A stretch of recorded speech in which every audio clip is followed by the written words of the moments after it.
Welcome to the Athlete Brand Advisor Podcast, featuring advice and interviews about athlete branding. Learn how marketing, public relations, and broadcasting can grow your brand. We also have special episodes to talk about recent news, events, and anything in the world of sports. The podcast is sponsored by Pliable, a versatile marketing, PR, and broadcasting company that identifies opportunities and creates tailored content for its clients. Now it's time to roll. Here's your host, Greg Glenn. Thanks, and welcome to the Athlete Brand Advisor Podcast, where we're always ready to roll. If you're looking for insights and advice on athlete branding, you're in the right place. If you're a loyal listener, welcome back. And if you're a rookie or an elite athlete listening to your first episode, welcome to the team. I'm Greg Glenn, the Athlete Brand Advisor and founder and CEO of Pliable. In episode 3, we're talking about recruiting. This is a hot topic for high school and college-bound athletes. With us today is Derek Whitmore, former NHL player and current assistant coach of the Chicago Steel in the USHL. Derek, welcome to the Athlete Brand Advisor Podcast. Thank you so much for having me. I love that intro. Appreciate it. Absolutely. And when we talk with Derek, there's a lot of things that he brings to the table that I think athletes are going to enjoy hearing today. And one of those things is, quite honestly, as we all know, Derek, no one has kind of a template for how to make it to the NHL, how to have a successful career and get through minor league hockey and the grind that it is.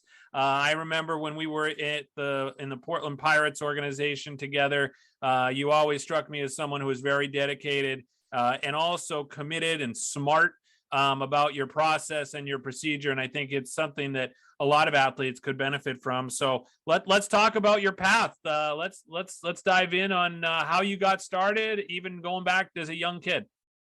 Yeah, that's a funny story. So my older brother, 2 years older than me, he was, playing hockey back in Rochester, New York, where we grew up.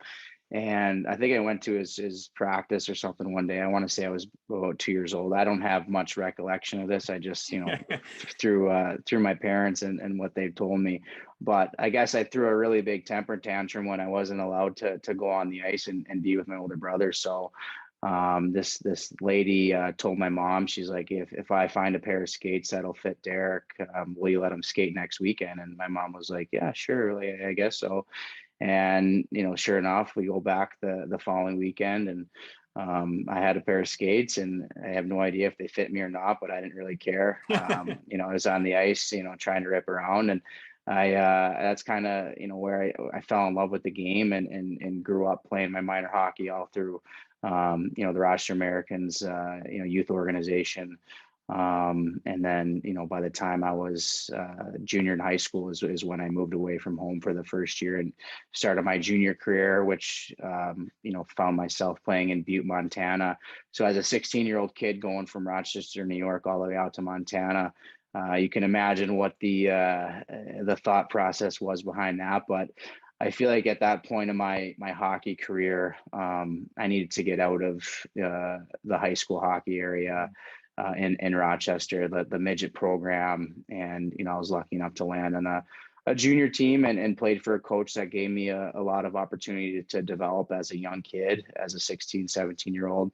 And then after that year, I spent 2 years in the USHL with Waterloo and Lincoln. And the USHL is a very, very competitive junior hockey league. And from there, I found my way to Bowling Green, where I played there for 4 years. And then senior year of college, was able to sign an NHL contract with the Buffalo Sabres and spent my first 4 years pro with the Sabres organization, which obviously you and I spent some time together in Portland when the affiliation was there. And then, was lucky enough to have a 10-year professional career. I played in some leagues over in Europe, was very, very fortunate to play in the NHL for the Buffalo Sabres. I think it was my 4th year as a pro. We'll never forget my time there.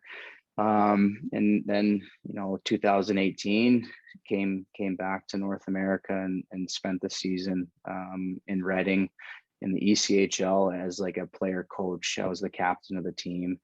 And had a really tough year that year and kind of at that point, I think, I was at the end of it, realizing, I had a family now and my wife. It was kind of enough's enough.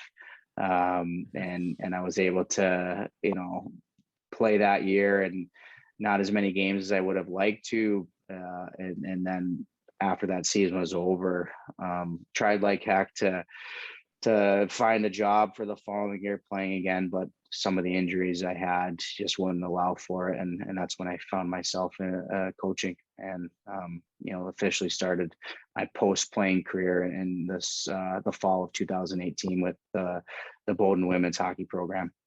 Yeah, absolutely. Now, what was it like to make that decision to stop playing? Everybody kind of has this moment. It sounds like for you, you kind of had that. For you, you have a lot of other skills, but talk to me about making that decision and going after what you are going to do the next step in your career. Yeah, so it's, I got to give a lot of credit to my wife. As hard as it was for me to come to terms with it, she saw the writing on the wall, and without her like telling me, hey, like, you got to work in the summer, you got to, she put me in touch with Adam Nicholas, who's a very, very, prominent skills instructor, player development guy. He's from Maine. So I used him as a player when I was playing, and I was able to work his camps in the summertime, and so I had the playing stuff, but then I also got the coaching aspect and helping, young kids in Maine with Stride NB hockey. So, my wife was very adamant on making sure I wasn't just, I'm going to play hockey and that's it. And I give her a lot of credit. And, she kind of put her foot down toward the end of that 2017, 2018 year, and was like, hey, like, we're not going to do this anymore, where, you're playing in USHL or you're whatever, want to go play in Europe for very little money. Like, I at that time, I think our daughter was 3 or 4. So, credit to her for sticking to her guns, and kind of, I don't want to say forcing me into it, but making me realize it a little bit more, like, hey, like, enough's enough. It's time to move on. And, they always say the cliche is like, play the game like it might be your last, because you just never know. And I guess that's the one thing for me that is tough to, even today, to think about, was like, I never got to go into a game that year when I was playing in Reading thinking it was going to be my last one, right? Because I was injured a lot, and I hurt my back, and then I couldn't come back. And I wanted to, but I knew physically, like, I just wasn't there. So I never got to, like, go into a game like at the end of the year, but okay, this is probably going to be my last game. Mm-hmm. And that was really hard, because, you always you never really plan for it. You never really think about it. But then when it happens, and I really had no control over it, because it was my body just was not cooperating. And, that was tough, but I'm very thankful that, my wife was kind of there for me to help me get through it. And I'm very thankful for the opportunity I got with Bowdoin, because, I don't know what I would have been doing if I wasn't able to get into coaching right away. And some people that stop playing pro sports, whether it's hockey, basketball, whatever it is, like, there's that time when you're done and you just really don't know what you're going to do. And it's tough, and it's tough to deal with. It's tough to deal with mentally, physically. Hockey's been such a big part of my life, and I was able to do it for a career for a decade. And, now when that was gone, it was like, what do I have to do? But luckily enough, while I was playing, I made sure to keep contact with coaches, with players, with, anybody that would, Yeah, you kept in touch with your network. Your network, you built your network before you left is a smart move. Yeah, and then I think that helps. And you talk to, companies, they love hiring former athletes, whether that's in sales, whether that's in, marketing, or whatever it is, like, mortgage business, real estate. Like, companies like former athletes because of I feel like the work ethic and the type of people that they are. So I made sure to make, to keep my network open. And I think my network came to a forefront for sure when the coaching opportunities came. Yeah, no, that makes sense. I want to talk a little bit about your time, certainly during the pandemic and some of the recruiting. We see a lot of athletes with Pliable that come to us and wonder about the recruiting game. And obviously, during COVID was a whole nother element and continues to be for some schools. Talk to me about recruiting for players in this day and age, and what to you was something you were looking for when you were recruiting? So it's different. I think the biggest thing with recruiters is you have to find the right people. Whether I think there's so much value in finding, there's going to be some blue chip recruits that are just their talent level is through the roof, and maybe you let some character or some other issues slide. But for the most part, like, I think you really need to get to know these recruits. And I guess my advice to a potential recruit is, if you don't feel like you have a good relationship with the coach that is talking to you, if they're not asking about other things in your life, like if they don't know, your parents or what they do, or if they're not fully invested, I feel like you can sniff that out. Mm-hmm. and don't be a part of that. Like, I feel like, as you want to go and get yourself into a situation as a potential recruit where, let's say, I always would tell recruits, like, if hockey just for whatever reason wasn't an option anymore for you at this school, would you still be okay? And some people are like, yeah, I could see myself in this environment, like at this school with these type of people. And there's so much value in that. But recruiting during COVID was very hard because we couldn't have like the personal interaction with these athletes. And I think that's such an important part of it.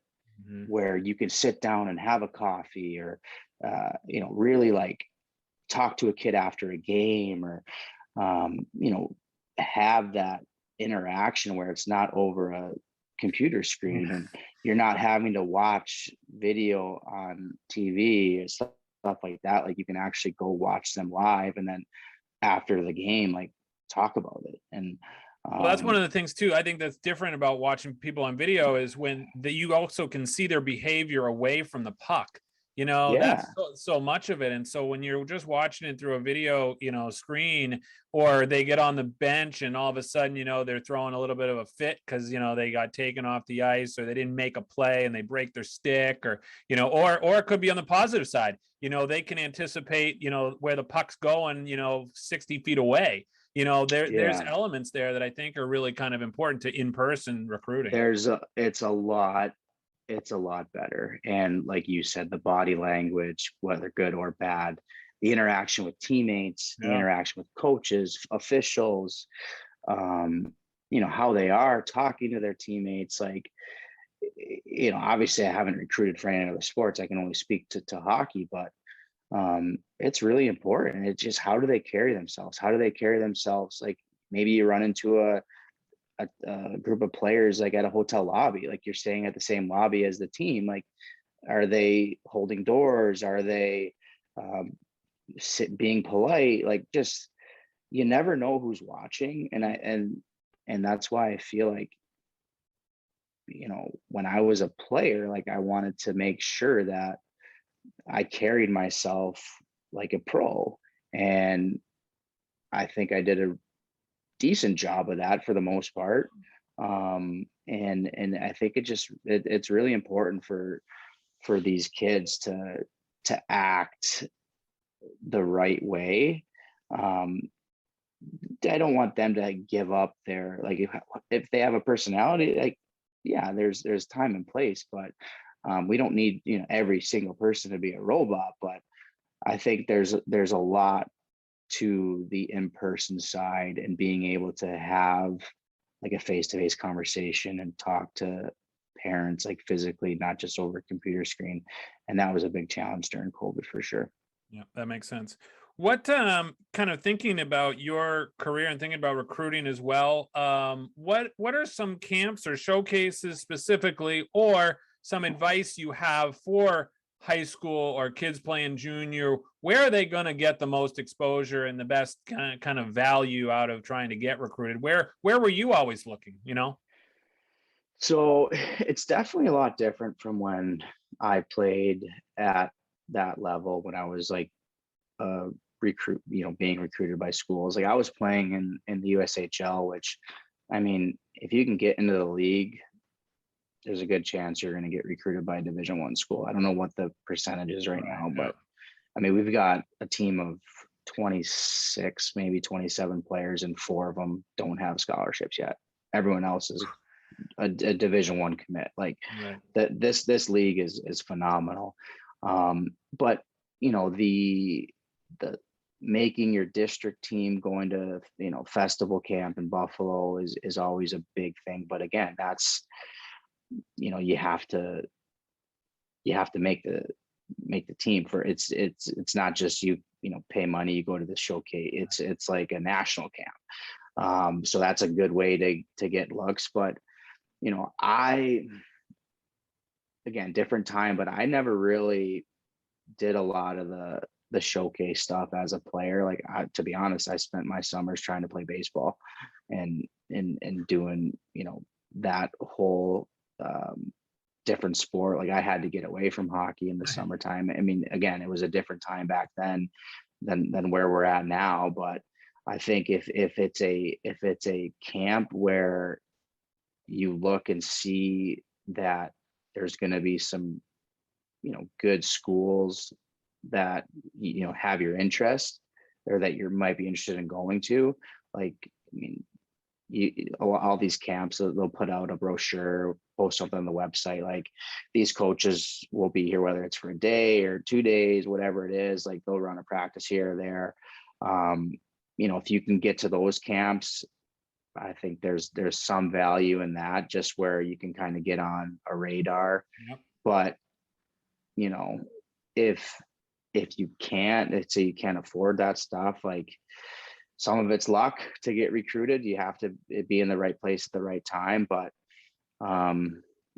just don't settle. Like don't give up on thinking, oh, like I can't do it, or I won't get recruited, like I can't go to this one, because it goes back to what I was just saying, you just never know who's watching. Yeah. So I was thinking that, because you've obviously recruited the D1 level, the D3 level. Was there a time in either of those situations where you stumbled upon somebody you didn't even think you might stumble upon? Yeah.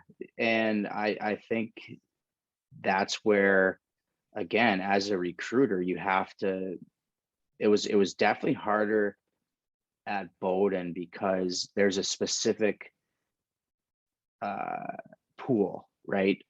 That it's women's hockey, it's Division III, it's a NESCAC school, it's Bowdoin. Like there's a lot of boxes that need to be checked that have nothing to do with the hockey piece, right? Yeah. So we can go to a tournament or a showcase, and there'd be like 200 kids there, maybe 5 or 6, fit the profile that like could potentially be a player for us. And then it's like, all right, well, do we like them, their style of play? Like, does their style of play fit what we're trying to do here? And then you talk about characters, like stuff like that. And then on the men's side at the Division I level, I feel like you just never know. Like you have to always be like, yeah, you might be watching a game for a specific player, someone else catches your eye, it's like, all right, I need to find out more information about this guy. Yeah. And now what I feel like is going to be a big challenge at the Division I level is the transfers, where you can transfer now. And, I feel like teams are going to have to almost over recruit, which, like that's going to be a challenge. And now there's more leverage with the athlete. So if they're not happy with their current situation, they're allowed to transfer. So it'll be really interesting to see where like the college athletics landscape, goes these next couple of years. Yeah, and that's something we're seeing a lot, obviously, with Pliable and the athletes that we work with. Let's talk a little bit about name, image, and likeness, Derek.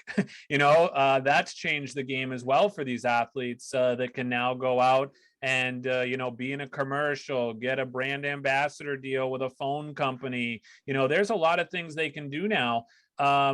Talk to me a little bit, because as you said, also now it's like you almost have to keep your customers, if you will, happy. These coaches need to be kind of checking in more with their own team and making sure that they're happy. There's a lot of opportunities now, and it seems like there is, like you said, a shift, and there's going to be more power to the athlete here.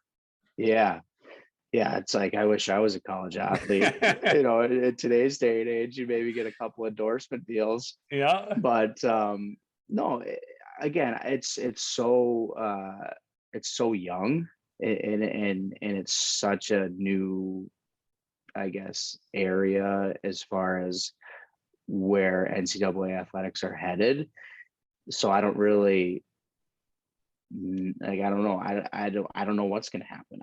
All I know is that coaches 100% are going to have to invest more in their athletes as people, not just as athletes.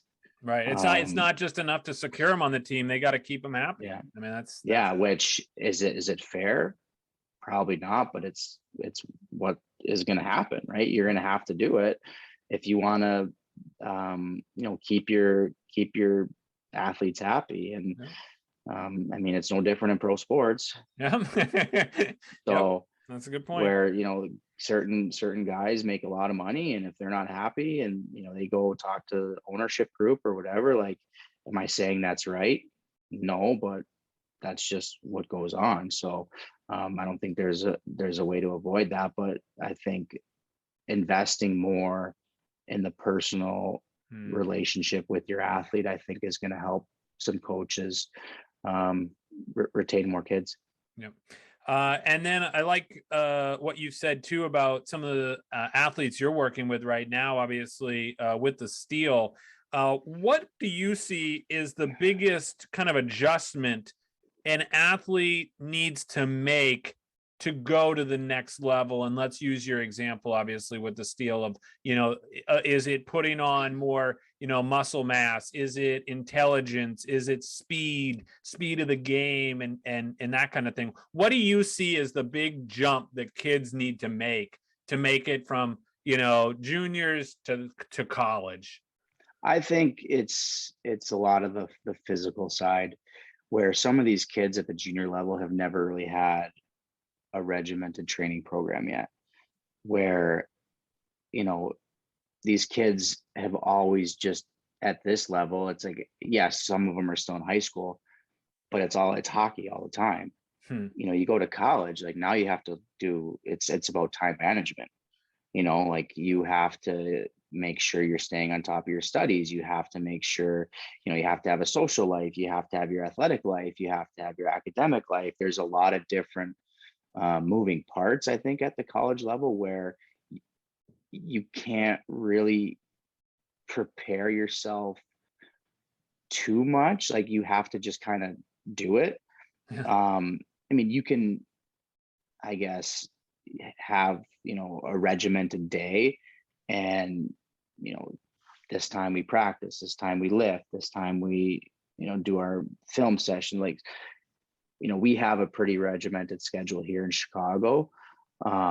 But I think that's the biggest adjustment for these kids going from junior to the college level is the physical side, where, you're an 18-year-old and there's some 23, 24-year-old men in college hockey.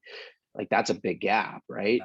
So there's some disconnect there, but also I think just you're dealing with so much more at the college level, and your season is, you're doing so much. It's so compact, right? Yep. Like at this level, we play games until, if we go to the championship or the finals again, like we're almost into June. Yeah. And we start, at the middle of September, whereas college, you're starting in September and then your season's over like April, right? If you go to the national championship. So there's a lot more on a college athlete's plate than a player at the junior level. Yeah, that's a good point. And then I always ask people, because of the company name Pliable, is in your career, can you think of a time where you've had to adapt or stretch or be flexible or, kind of be pliable, as we like to say, whether it was, going from your playing days to your coaching days, or as an athlete, trying to realize that you needed to change your training in any way? Has there been a time that you can remember that you've had to be pliable? Yeah, I think like when I first turned pro to when I retired, the training styles were just different. And, like as I got older, I wanted to still be effective. And I had to change the way I trained and like focusing on more instead of moving, I guess, heavier weight. Like, how can I move better? And like you said, be more pliable. And a lot of that comes with, stretching and mobility stuff and the way you exercise and work out, certain lifts. And, I was lucky enough to have a pretty good trainer in Maine, toward the end of my career that, helped me, I guess, stay able to keep up with kids that were, 10 years younger than me. Right. Yeah.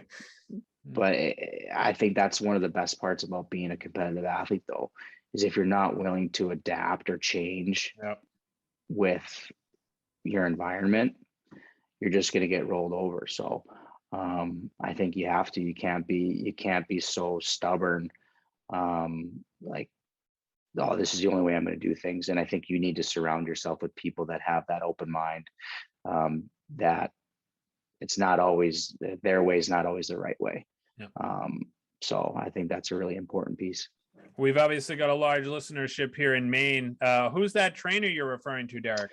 That is Pete Clark, and he runs Beyond Strength in Falmouth, Maine. Okay. Beyond Strength. All right, cool. All right. Well, this has been great. I also wanted to talk with you. How can people get in touch with you, Derek, if they're interested in the steel, or if they're interested in your career, or, can they find you on social media? Where's the best way for somebody to get in touch? Yeah, no, I have all the, try to keep up with the young kids these days. I have all the, I got my Twitter handle. It's at DWhitmore21. My Instagram is Derek W2121. My email is on the Chicago Steel website. I think it's just dwhitmore@chicagosteelhockeyteam.com. I think, our website is Chicago Steel Hockey Team. That's, if anyone's listening in the Midwest or Illinois area and you haven't seen the Chicago Steel play, it'd be a pretty fun ticket to get for sure. We got a lot of good players on our team. I would love to come out there and check out a game. I've been in a lot of barns in my day, and I always think, I take the opportunity whenever I can. So, and Chicago's a great city. You got to love being out there, I'm sure. Yeah. We're a ways away from the city. We're in a suburb. Geneva, Illinois is kind of where where our rink is. Yep. So we're not quite in the city, but I've been able to get down there a couple times. I've seen a couple Hawks games, which United Center is a beautiful building. Nice. It's huge. a little bit different than the Cumberland County Civic Center back in the day. For sure. Yeah. For sure. Well, I still love going into that building, though. A lot of good memories there. Yeah, you and me both, of course, referencing our time with the Portland Pirates, which is when I met Derek, and very appreciative of his time here today. So want to wish you the best of luck, obviously, this season with the Steel. Hopefully it ends in another championship. You've got a nice little routine going of doing that there. So Derek, really appreciate the time. Yeah, no, thank you so much for having me. I hope the listeners enjoy it. Absolutely. So, well, team, that's going to wrap up another episode of the podcast. Want to thank our production staff, our research team, and everyone who made today's show possible, including you, our listeners. I'm Greg Glynn. I'm glad you could tune in, and stay pliable, my friends. Thanks for listening to the Athlete Brand Advisor Podcast. Be sure to check out the show notes from today's episode and catch up on recent episodes at pliablemarketing.com. We also encourage you to share topics and guest ideas by emailing our production staff at pliablemarketing@gmail.com. We love hearing from our loyal listeners and athletes who want to grow their brand. So jump in and be part of the podcast, because that's how we roll.